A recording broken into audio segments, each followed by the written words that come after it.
How We Won by Charlotte T. Zitlow, Chapter 8, Getting the Message Out.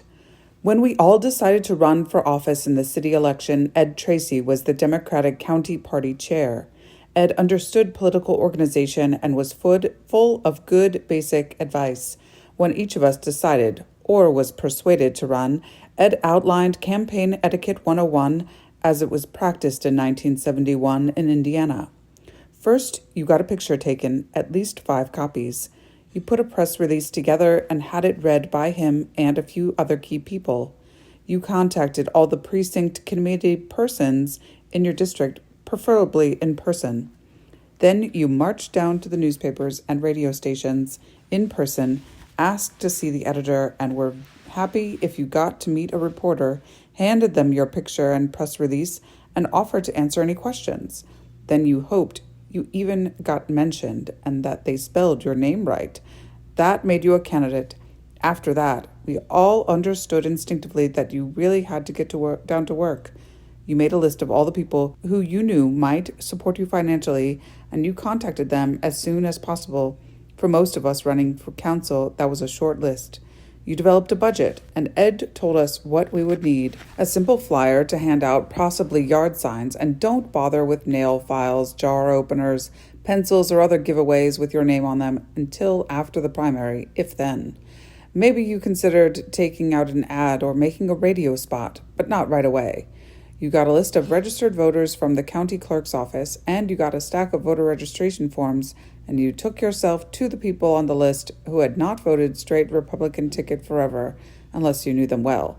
And you started selling yourself as a potentially effective public servant. It wasn't that complicated, but it was hard, and concurred, especially with Frank's final remarks. I stressed that these were issues we were all concerned about, learning about, and talking with citizens about.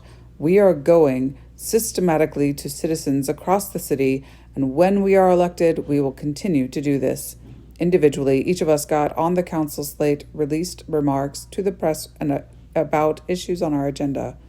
Our brochures and the Democratic newsletters we produced gave details about our positions. The Republicans did little door-to-door work and few small group appearances.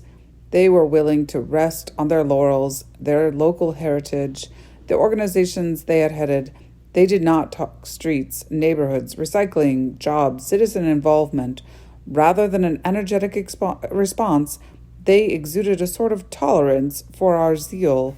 But we were on a mission. In June, July, and August, we got our message out in interviews and public appearances. Al Towell spoke over and over again about housing. Sherwin Mitzel had been deeply involved in neighborhood planning efforts and was clear and constant in his drumming on this issue.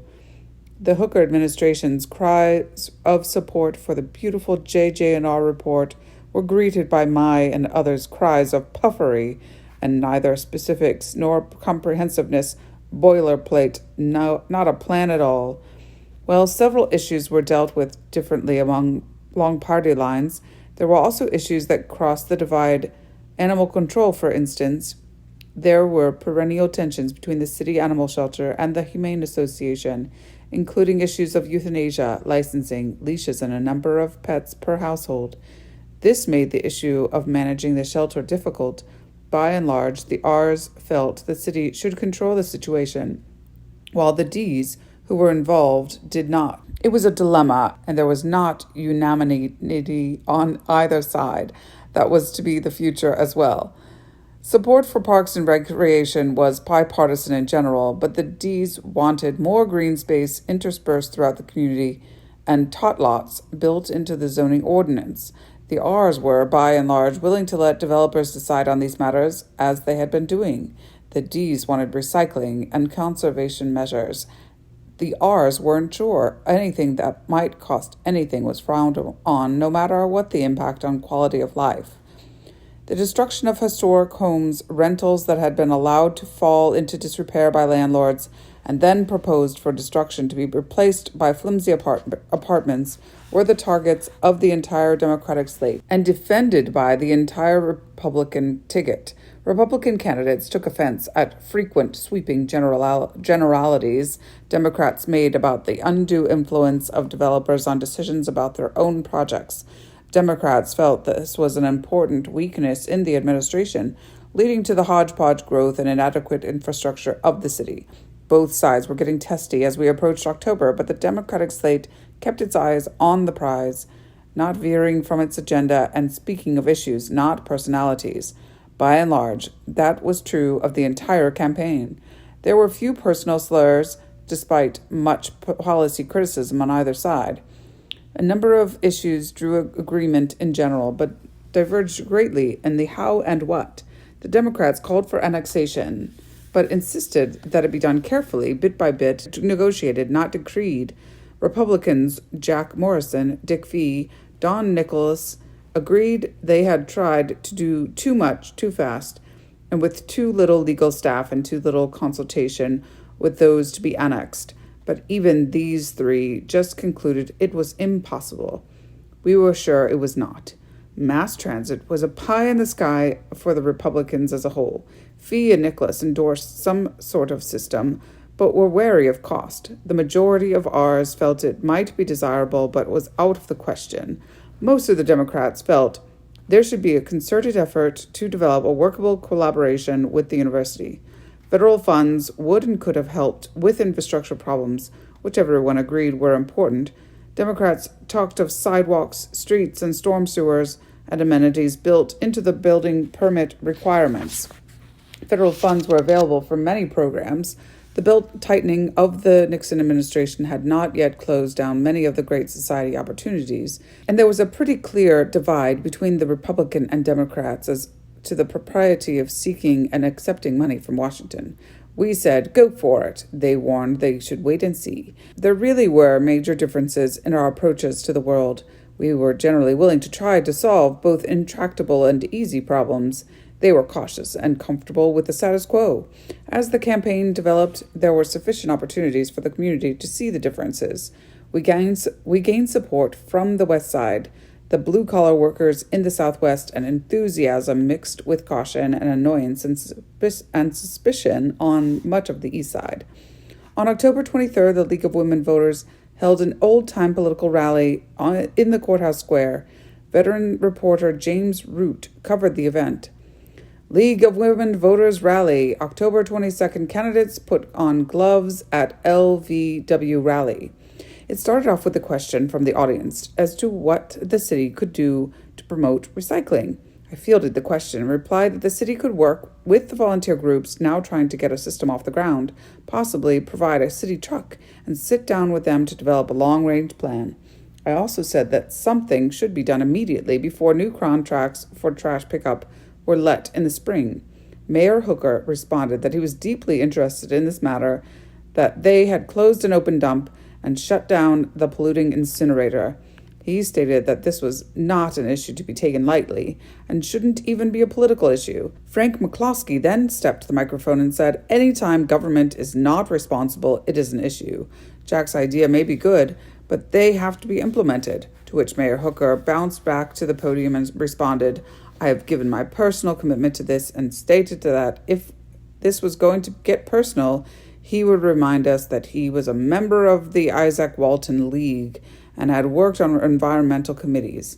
He added that Republican candidates had worked on environmental committees and challenged how many Democratic candidates have done that. McCloskey then stepped back up and said that the Republicans had been running a low-level smear campaign against the Democrats, implying that they had no records of service.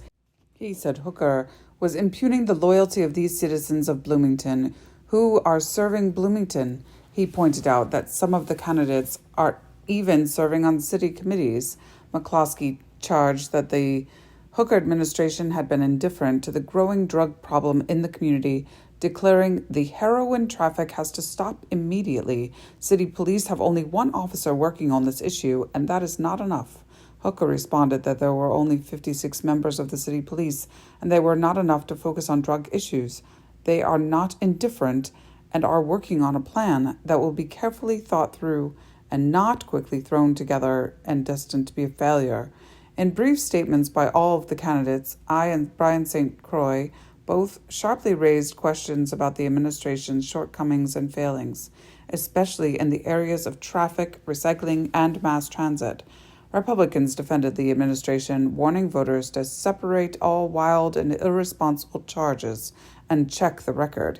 He said that the Republicans were the most qualified, concerned, and dedicated. Bud Ferris concluded with a litany of Republican successes in the last 7.5 years in office. The gloves, in a small Hoosier City way, had been put on, but there were no TKOs. WFIU's rap line programs were more decorous, but nevertheless revealed the positions of the various candidates clearly. The first round of programs was directed at the candidates for city judge and clerk. The main issue was whether or not a small claims court was a desirable move. Bill Andrews, the Republican candidate for judge, fully supported it, while Democrat Jim Thompson thought perhaps a second city court would be a better option. In the city clerk's race, Grace Johnson disagreed with her Republican opponent, Marion Tardy, about the sketchy council minutes and vowed to make minutes more complete. It was a polite evening with both sides making their points and of great interest to the Democrats who favored more complete minutes and a small claims court. The HT reporter Greg Dawson described it on October 8, 1971, as a pleasant hour. Day versus world in dispirited rap line debate. Dawson wrote Day, a strong and articulate supporter of Mayor John H. Hooker's administration, parried criticism of the administration for 1.5 hours with Democratic candidates Charlotte Zitlow, District 4, Sherwin Meisel, District 3, and Alfred Towell, District 2. Candidates Don Nicholas, District 3, and David Stipp, District 2, generally supported the administration, but it was Day, running in District 4, who countered the Democrats' criticism and proposals. The liveliest debate, reported Dawson, was about planning, annexation, and the deterioration of central neighborhoods due to overcrowding in rental housing. The debate was kicked off by William May, president of the Elm Heights Neighborhood Association, who voiced his neighbors' concern about the systemic neglect of rental properties and ultimate requests routinely granted to rezone from single-family to multiple use. This results consistently in homes being torn down and apartments built in their place. Day responded to that the mayor's zoning ordinance was only being considered and that he felt rooming houses should be exceptions. Al Toll repeated the routine process described by May and added that it was perceived that decision-makers who benefited from the process were making the decisions, and this was a concern. In addition, Towell said the housing codes, such as they were not being enforced effectively, compounding the problem. Day resented the suggestion that the real estate brokers and developers on the planning board were looking out for their own interest and pointed out that it was very helpful to have professional expertise to guide the administration. Towell responded that many felt that these professionals should be looked to for advice by lay members of the boards rather than vice versa. I pointed to Byrne statutes, the codification of state law which did not allow those benefiting from the decisions to vote on issues before them. Al Towell and I were currently serving on an advisory board to the Planning Commission and had witnessed what we believed were undue pressures from real estate and developer professionals. The JJ&R report also came under fire. I stated that I had read it through carefully and found nothing to use. There aren't even accurate street maps. The basic principles of the report are not very apparent, except that the report generally says we should have a nice city and lots of green spaces. Day declared that was a matter of opinion. He knows many who have found it useful. Both David Stipp, a real estate broker and member of the Planning Commission, and Don Nicholas found it rather useful, and useful in getting people interested. He added, "You don't get much these days anyway for $50,000. Furthermore, he said, that the lack of conceptual plan led the planners to simpler decisions." Towell concluded that the plan had no effect whatsoever on what happens with city plans. Meisel raised annexation as an issue, claiming that the city had no fixed policy. Day claimed it did, and that the Hooker administration had a strong record of voluntary annexation and forced annexation in 2 areas. Mizell attacked the growing problem of traffic congestion, especially at 3rd Street and the bypass, and that no steps had been taken to open up more thoroughfares east to west, so we are now living with the consequences. Day countered that he challenged anyone who thinks the city isn't doing enough to manage traffic. It's been this way for years, and that only in the previous few years had they had street maps at all, and that was forward progress. Because money is always an issue, Mizell retorted. Then why did the city seek federal funds for traffic which reimbursed only 35%, when the Topics program would have returned 50%? It was a rousing discussion in which none of the candidates were rude, but none held back their views nor pulled their punches. The Democrats were ready. Councilman at-large candidates rap on rap line. Republican candidates Bud Ferris, Bob Clegg, and Clyde Day adamantly defended the Hooker administration against the attacks of the Democratic at-large council candidates Brian St. Croix, Wayne Fix, and Richard Behan. Summing it up to a start, St. Croix criticized the city for not planning sufficiently to address the problems facing the community, and Day simply stated, "I think we've done a good job." Democrats cited failure to apply in 1964 for federal funds for water supply improvement, traffic congestion at 3rd Street and College Mall Road and South Rogers loopholes in the Comprehensive Planning Ordinance, and potential for pollution from the New North sewage treatment plant, which was built on a floodplain. Republicans argued back that they had bypassed federal funds in 1964 because they were in a hurry, and that they had gotten a 4.5% interest rate on the funds they needed. Fix pointed out that the North Sewage Treatment Plant had been located in a vulnerable floodplain of Bean Blossom Creek, a dangerous invitation to pollution should there be a flood. Another point of contention was the lack of planning for the extension of 2nd Street to the east side before the College Mall was built. The D's called this a lack of foresight, and the R's said it could still happen. It was pointed out that would be difficult, since the potentially necessary right-of-way was already planted with houses or their front yards. In the waning days of the campaign, the headlines came hot and heavy. Daily Herald, telephone interviews of council candidates. October 20, Zitlow, I don't see us facing our problems. October 20, Day, City Council cooperation needed. October 23rd, GOP Edris Baker wants more citizen involvement. October 23rd, traffic and mass transit, overriding problems, says Davis. October 25th, David Stipp, always enjoyed serving in the community. October 25th, towel controversial. October 25th, annexation, a high priority item for fee. October 25th, Ackerman backs mass transit. October 26th, Morrison, still a foe of the high rise. October 26th, Fawcett, housing big problem. October 27, Mizell, annexation and mass transit should be pushed. October 29, Nicholas, ecology, big problem, high rise, dangerous area. Interviews with the Daily Herald telephone attempted to show a huge difference between the Republicans and the Democrats. While they did not list their own priorities, the HT reporters clearly asked questions about what they saw as high priorities. To judge by the coverage, city-county cooperation was high on the list, and concern about having a mere housewife and controversial member questioning current landlord-tenant practices dominated the interviews with me and Al Toll. With few exceptions, the editorial board asked most candidates similar questions.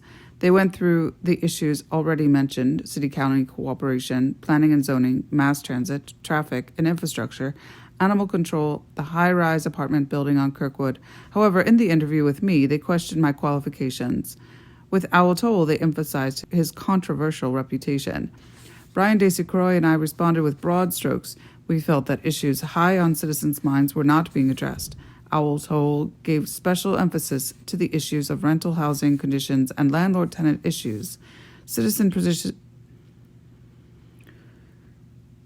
participation in government continued to be a common theme among the Democrats and to not be on their radar of the Republicans at all. The R's emphasized their personal connections with the community. The Democrats stuck to the issues and their individual interests in solving specific problems, and calling on citizens to inform and challenge them. In individual races, for example, I talked about the deterioration of the inner city related directly to the phenomenon. Harry Spot Zoning Day emphasized his experience as a chemistry professor and claimed his work in biochemistry was better preparation for governing than mine in linguistics. Day defended the administration across the board, as did Bud Ferris, Clyde Day, Edris Baker, and David Stipp. Don Nicholas was a more nuanced position on environment, mass transit, and planning. Fee and Morrison opposed the high-rise and the parking meter funding, as well as questioned the basic tone of the mayor's effect. None of the R's really believed mass transit or city-county cooperation was possible. While they all thought integration of the parks and recreation, annexation, and fire protection and other services might be desirable, they did not think they could be done. Too expensive, too difficult, just won't work. As Harry Day said in his Nature, not to want to launch into things until we have made a scientific investigation into what the facts are. This was tantamount for the Democrats to saying things can't happen. The enthusiastic Democrats were focused and optimistic. These issues can and should be acted on. They are problems that need to be solved and must be. To facilitate this, they favored a strong separation of powers, an activist council working with the mayor but taking initiative when appropriate. This was another major shift from the status quo. Responding to the implication that a woman could not do the job, I stated that any well-informed citizen was eligible to run who was seriously interested in the city issues and willing to do the homework required to defend, analyze, and seek solutions for public problems. I noted that I did not see much homework being applied to problems by the current council. Herbert Davis, Sherwin Meisel, and Jim Ackerman raised the concept of Council of Governments as a mechanism to bring about cooperative projects between county and city. The issue of attaining federal funding for traffic control was raised by most of the Democratic candidates. It was not mentioned by the Republicans. The city plan, authored by IU SPIA faculty, was favored by the Democrats and eschewed by Republicans as either too expensive, too complicated, or not needed. Economic development was addressed by Disencroix and me. Intensive attention to planning and zoning, increased involvement with environmental issues, the proliferation of green space, retroactive construction of sidewalks, storm sewers, adequate streets, all were met with very different proposals and levels of concern between the two tickets. It was Republicans' accepted wisdom that the Democrats knew little and had slight experience in the community. It was the Democrats' observation that the incumbents were behind the times in understanding community needs. The council race in the 2nd District epitomized this theme. For David Stipp was a realtor working for Indiana University. IU was in particularly intense growth phase at the time and was then, and as now, a major landlord. David Stipp was involved in the university real estate business and was also an active member of the nascent Plan Commission. To Al Toll, whose campaign aimed at these issues relentlessly, David Stipp was the embodiment of the city government's deficiency. The headlines on their interview reports indicated the animosity in the air. David Stipp always enjoyed serving in the community, towel controversial. You can't always take from a community. You have to give something back, too, Stipp went on to say. Maybe it's flag-waving, but I've always enjoyed community service projects ever since I got out of college. He saw running for a council a continuation of his service and said he was flattered he was asked to run. Stipp was a great admirer of Hooker and his administration and had worked in Hooker's primary campaign, but he did see a few problems yet to program. Stipp took strong exception to the complaints about the JJ&R report. As a member of the Plan Commission, he said that the JJ&R had been tasked to provide exactly the level of detail they had produced. It was meant to be comprehensive, but without details. It was meant to be a resource for local planners. Hooker had created a Plan Commission and hired a city planner, but both firsts. There had never been a master plan, so now there is. Stipp also objected to the accusation that there were too many real estate men on the plan and other commissions. When one goes into a community seeking people to serve on board or commission, he should seek out people with knowledge in the area for which the commission is being formed. Architects and real estate persons are knowledgeable, but should be balanced with lay persons. Conflicts of interest are mostly in the mind, he said. If someone on the Plan Commission or any city commission wants to obtain personal gain, he can do it. Stipp concluded by defending the Hooker administration's involvement in citizenry. Never before, he said, have so many citizens been involved in city government. And he pointed to the example of the thousands of hours contributed by volunteers to the development of the zoning ordinance. On the other side, the HT reported, when? Alfred Toll is one of the most talked about and one of the most controversial of any of the candidates.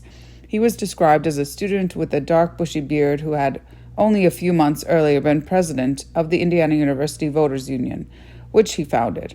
Al Toll may have been controversial and certainly attacked the status quo where it had been going strong, rampant, under-regulated development. He may have had a bushy beard and been a student, but he and his many colleagues on the Voters Union were in graduate school, well into their late 20s and early 30s, and long-term residents. They were knowledgeable, smart, and knew statistics. They had touched on housing as an issue because it was a significant one, but they had identified other concerns on the electorate's mind. Our messages went out in many forms and with many subjects. However, if there is one single source of information that voters read and reacted to, it would have been the Voters Union yellow rating sheet developed after hours of interviews with all of the candidates and presented not along party lines, but describing positions and attributes of the candidates.